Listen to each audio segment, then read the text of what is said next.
The race for state representative in the 103rd District might sound familiar. A Democrat seeking change, hoping to beat out a Republican incumbent, campaigning hard on the experience they've had in Lansing. Getting Michigan back to work, that's been a huge thing. And right off the bat, we addressed one of the worst business tax structure in the country.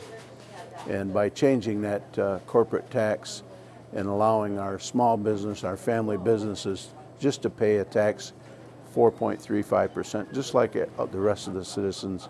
That was a huge thing. Rendon says he's proud of a public action he passed that offers more protection from protesters at military funerals. If reelected, he plans to continue to focus on school funding equity. Here in northern Michigan, where our schools aren't as compensated as well as other schools, that parity has always been an issue with me versus those areas of metropolitan. So many of us northern Michigan legislators got together last year and got an amendment in there where our rural schools could do 4 of 5 best practices and actually got another $101 back to the classroom, back to our children. Facing off with Rendon political novice Lon Johnson, he hopes voters will choose his personal values over his opponent's experience. Work hard, play by the rules, and never give up. Those are the lessons and values I learned from a family with 5 generations of northern Michigan history.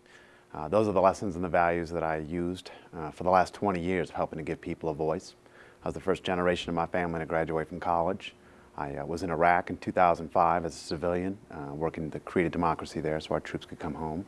Johnson may be new to politics, but make no mistake, he has a plan, tackling everything from tax reform to environmental policy. I believe that the senior pension tax needs to be repealed. I believe that we need to invest in education and restore the $1 billion, $2.5 million out of this district funds that have been cut. I believe that we should work to protect our natural resources. We need to keep us both beautiful and profitable. We can't do both. We need to create a northern Michigan where we can stay and succeed.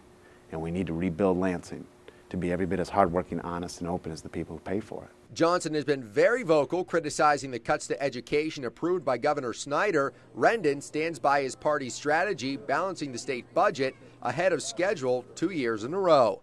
For 7 and 4 News, I'm Brody O'Connell.